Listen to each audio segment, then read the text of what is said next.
Un T-Rex à Paris, notre grand angle aujourd'hui nous propulse dans le Crétacé.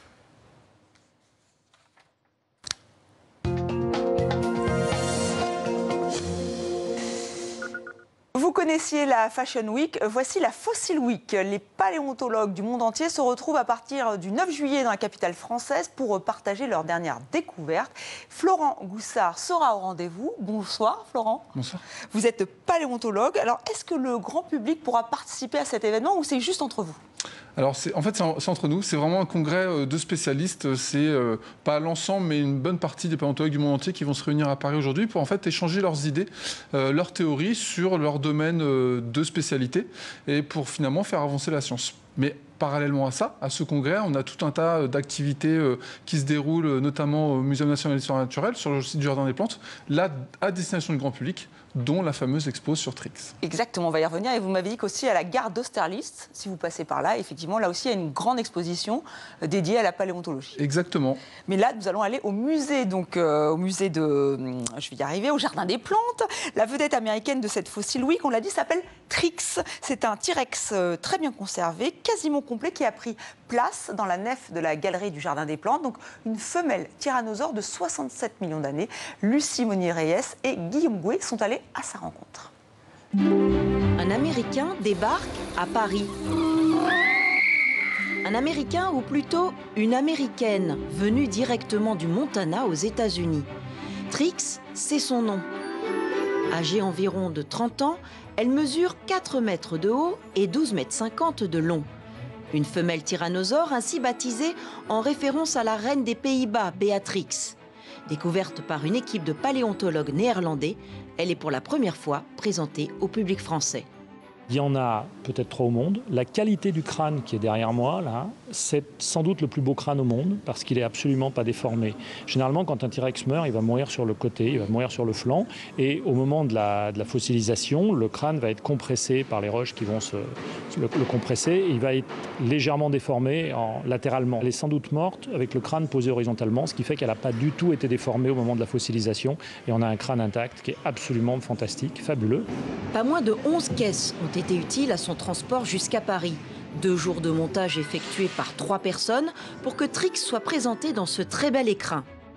L'idée était d'apporter un peu plus de connaissances sur le monde de Trix. Donc on a voulu contextualiser justement le Tyrannosaurus rex, donc le contextualiser aussi bien dans le temps que dans l'espace, et puis de façon un petit peu plus personnelle sur le monde dans lequel il vivait, qu'est-ce qu'on pouvait trouver à cette époque-là. Ce spécimen exceptionnel de tyrannosaure a tout naturellement trouvé sa place au Muséum national d'histoire naturelle. La France, pionnière dans l'histoire de la paléontologie. Historiquement, la paléontologie est née en gros en France et en Angleterre. Et les Français ont été très actifs dans la naissance de la paléontologie depuis toujours, depuis la fin du XVIIIe, début du XIXe. Et on a d'ailleurs d'énormes collections de paléontologie ici, à Paris, qui viennent de cette très longue histoire de la paléontologie. Donc il y a eu un rôle très important et la France continue d'avoir ce rôle, adossé notamment aux immenses collections de paléontologie du Muséum. On accueille plusieurs centaines de milliers de fossiles dans nos collections. 65 millions d'années après leur disparition, les dinosaures fascinent toujours, et notamment les enfants qui pourront apprendre tout en s'amusant. T-Rex, vedette futuriste et star de cet été. Florent Goussard est notre grand témoin, vous êtes paléontologue. Alors est-ce que le T-Rex a une place à part dans notre imaginaire ? Alors oui, le T-Rex occupe vraiment une place, on va dire, mythique auprès du grand public, mais aussi des paléontologues. Du grand public, c'est évident, depuis la sortie du premier Jurassic Park, qu'il l'a énormément médiatisé dans les médias. Tout simplement pour ce qu'il représente, une espèce d'hyper-chasseur, d'hyper-prédateur tel qu'on le voyait dans le film, même si cet aspect-là de l'animal est très débattu chez les paléontologues. Mais voilà, c'est le plus gros dinosaure carnivore de son époque. C'est un des derniers dinosaures, puisque, en l'occurrence, dans cette exposition, Trix a 67 millions d'années, ils vont disparaître il y a 66 millions d'années. Donc tout ça participe au fait que le T-Rex est vraiment devenu un animal mythique pour tous. Alors, on apprend notamment dans cette exposition qu'il est souvent américain, presque toujours, c'est le cas. Est-ce qu'il y a beaucoup d'informations qui nous manquent encore sur ce dinosaure en particulier ? Alors, T-Rex, aujourd'hui, on commence à en connaître pas mal de restes, même si on ne connaît pas beaucoup de squelettes complets. Donc Trix, c'est un des 3 plus beaux au monde, certainement, complet à 75%. Effectivement, tous les Tyrannosaurus Rex sont américains. Possiblement, des formes proches seraient, elles, asiatiques, avec des formes comme Tarbosaure. On ne leur a pas donné le même nom parce qu'on n'est pas tout à fait sûr que ce sont des Tyrannosaurus. Qu'est-ce qui reste à savoir dessus? Son mode de vie. Est-ce que c'était effectivement un chasseur? Est-ce que c'était plutôt un charognard? Aujourd'hui, on tend vers une espèce de consensus, vers un animal opportuniste, capable de chasser des proies très massives, très lentes, et en même temps capable de se nourrir d'une carcasse si jamais il tombait dessus par hasard. Pourquoi ne pas s'y arrêter? Et puis, pareil, la vitesse, aujourd'hui, elle est très débattue. C'est certainement pas un animal qui était capable de courir après une Jeep lancée à pleine vitesse, comme on peut le voir dans les médias, à la télé ou au cinéma, mais plutôt un animal qui ne devait pas excéder 20 à 30 km/h. Et comment vous arrivez à le savoir? Enfin, si c'est simple à expliquer. Par exemple, pour la vitesse. Pour la vitesse, en fait, en étudiant des pistes d'empreinte, en étudiant des éléments comme la hauteur de hanche, les longueurs des membres, des choses comme ça nous permettent d'avoir une assez bonne idée de la vitesse de ces animaux. Alors, il semblerait que ces bras, il ait des petits bras, et là, vous n'avez pas encore compris à quoi ils servaient vraiment. Voilà, tout à fait. En fait, les bras sont extrêmement courts. C'est ce qui a fait que pendant longtemps, on a pensé que T-Rex n'était pas un chasseur parce qu'il ne pouvait pas se servir de ses bras pour maintenir une proie qui se débattait. Et dans le même temps, depuis, on sait que les bras de T-Rex, malgré leur petite taille, étaient extrêmement puissants. Et donc, peut-être qu'il s'en servait pour retenir sa partenaire sexuelle lors de l'accouplement, par exemple. Mais c'est à peu près tout. Voilà, on a du mal à imaginer ce qu'il pouvait faire d'autre avec. Et donc, il y a un côté très scientifique et aussi un côté très détective, en fait, complètement, de la paléontologie. De quels animaux seraient-ils les plus proches, en fait, les T-Rex? Alors, les T-Rex, comme l'ensemble des dinosaures, aujourd'hui, c'est pas qu'ils en sont proches, c'est que les animaux aujourd'hui qui sont finalement toujours des dinosaures, ce sont les oiseaux. Les oiseaux ne sont pas seulement des descendants des dinosaures, ce sont des dinosaures, tout simplement parce que la plume qu'on sait aujourd'hui n'appartenir qu'aux oiseaux, en fait, c'est un caractère qui est apparu chez les dinosaures. Ça, ce sont les paléontologues qui nous le racontent. C'est-à-dire que Trix aurait pu avoir des plumes? Alors, Trix aurait pu avoir des plumes, même si ça, c'est débattu. On l'a cru pendant un temps chez les T-Rex. C'est battu en brèche maintenant de plus en plus. On pense que T-Rex n'avait pas de plumes. Par contre, il y a énormément d'autres dinosaures qui, eux, en avaient, et ça, c'est documenté, c'est prouvé dans le registre fossile. Vous débattez beaucoup au sein de la communauté des paléontologues. On l'a dit, la France était pionnière dans ce domaine. Est-ce que c'est toujours le cas? Alors, c'est toujours le cas pour beaucoup de domaines. En fait, la paléontologie, c'est un domaine qui est extrêmement riche. Il y a énormément de spécialités. La paléontologie, ce n'est pas seulement les dinosaures. Il y a aussi les mammifères, les poissons, les invertébrés, les microfossiles. Tout un monde extrêmement diversifié.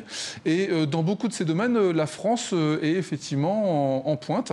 Parce que la France, même de par son registre fossile propre, est un pays extrêmement riche. En fossiles, notamment en fossiles de dinosaures, par exemple. Et qu'est-ce que ça nous apporte de savoir des choses sur ce T-Rex ou autres dinosaures? Alors, plus largement, s'intéresser à la vie passée, c'est aussi s'intéresser à comment est-ce que nous, on a pu en arriver à la situation qui est la nôtre aujourd'hui en tant qu'être humain et être vivant dans ce monde qui évolue. La paléontologie, c'est elle aussi qui nous permet d'étudier l'évolution du climat actuel et de l'interpréter par rapport à ce qui s'est passé dans les temps anciens, ce qui nous permet de montrer, par exemple, aujourd'hui, que cette phase de réchauffement climatique qu'on connaît actuellement, son problème, c'est pas tant ce réchauffement, parce qu'il a déjà fait beaucoup plus chaud par le passé, c'est plutôt la rapidité de ce réchauffement climatique qui fait que ça devient un souci pour des organismes qui n'arrivent pas à s'y adapter. Et ça, c'est la paléontologie qui nous renseigne sur des éléments comme ça. Alors aujourd'hui, la jeune génération est fascinée par tout ce qui est digital, numérique. Est-ce que vous avez encore des passionnés de paléontologie, de dinosaures? Est-ce qu'il faut intéresser cette jeune génération ou pas? Et après, j'aimerais bien savoir comment vous exploitez ces nouvelles technologies. Alors, tous les enfants du monde, petits garçons, petites filles, tous, à un moment de leur vie, passent par cette période où ils sont fascinés par les dinosaures. C'est normal, c'est chez les dinosaures qu'on trouve les plus gros animaux qui aient vécu sur la terre ferme. Toutes les théories autour de leur disparition, avec les météorites, les volcans, font de ces éléments des animaux vraiment mythiques, emblématiques. C'est intéressant de se poser dessus. Donc aujourd'hui, en fait, on n'a pas de mal à intéresser les enfants à ces questions-là. Par contre, il y en a voilà, très peu qui vont pouvoir continuer par la suite à vraiment s'investir dans ces disciplines-là, même si on a beaucoup de candidats à la paléontologie plus tard. Et comment vous utilisez les techniques modernes? Est-ce que ça vous a appris? Est-ce qu'il y a eu des découvertes fracassantes liées? Je sais qu'à un moment, on cherchait l'ADN d'un dinosaure, un peu comme dans Jurassic World. Est-ce que c'est le cas aujourd'hui? Alors, non, aujourd'hui, l'ADN, on ne pourra pas le retrouver parce que malheureusement, il ne se conserve pas au-delà de quelques milliers d'années. Il se dégrade trop. Donc, l'ADN de dinosaure, on sait qu'on n'en retrouvera pas. Mais effectivement, aujourd'hui, la paléontologie, pendant longtemps, elle a eu l'image d'une science très poussiéreuse, avec des paléontologues sur le terrain, dans la poussière, etc. Alors qu'en fait, la paléontologie, c'est devenu une science hyper technologique qui repose vraiment sur des outils de pointe, comme des accélérateurs de particules, de l'imagerie par rayon X, qui nous permettent de très grandes avancées dans le domaine, comme par exemple étudier, si je m'intéresse à Trix, la forme du cerveau de Trix. On va être capable de le modéliser à partir de l'imagerie par rayon X de son crâne. La forme de ses bulles olfactives qui permettent de savoir que c'est un animal, le T-Rex, qui avait un très bon odorat. Plein de choses comme ça, plein de techniques de pointe qui nous renseignent sur ce qu'étaient ces animaux il y a 67 millions d'années dans le cas de Trix. Et quelles sont les plus grandes découvertes que vous avez faites? Alors je dis vous, mais effectivement toute la communauté de paléontologues, vu que là vous allez vous rencontrer pour cette Fossil Week. Alors des découvertes, ils sont faits chaque année, que ce soit des nouveaux dinosaures ou des nouveaux organismes fossiles inconnus jusqu'à présent. Donc ça, on en connaît beaucoup. Maintenant, les plus grandes découvertes, ça va être de ces dernières années, de ces quelques dizaines de dernières années, ça va être vraiment les dinosaures à plumes, si on s'intéresse toujours aux dinosaures. Parce que vraiment, c'est ce qui a souligné le lien entre les oiseaux actuels et les dinosaures, un lien qui était complètement imprévu, improbable, même si c'était déjà un petit peu débattu. Et donc ça, c'est vraiment une découverte incroyable. Et vous, quelle est votre trouvaille, ou alors la trouvaille que vous rêvez de faire? Alors peut-être la même, mais voilà, qu'est-ce qui vous excite aujourd'hui en tant que chercheur? Alors, en tant que chercheur, très sincèrement, ça serait tout simplement trouver un spécimen comme ce fameux Trix, cette fameuse Trix. Voilà, trouver un spécimen comme ça, aujourd'hui, je pense que c'est vraiment la découverte d'une vie. Pour ce qu'elle représente, un aussi beau spécimen, aussi bien conservé, et puis parce que, encore une fois, T-Rex, c'est un animal emblématique. Donc voilà, avoir la chance de trouver un spécimen aussi bien préservé, qui nous raconte tant de choses sur la vie à 67 millions d'années, ça serait une véritable chance. Merci Florent Goussard. Donc voilà, on sent que vous nous invitez tous à aller, si on a la chance d'être à Paris, donc voir cette T-Rex, si j'ose dire. C'est une exposition à ne pas rater, donc c'est au Jardin des Plantes à Paris. Vous pouvez aussi parcourir donc ce numéro spécial des Beaux-Arts, qui est très très bien fait, et un très beau livre que voici, Un jour avec les dinosaures, paru aux éditions Flammarion. Encore une fois, merci d'avoir été notre grand témoin. Merci.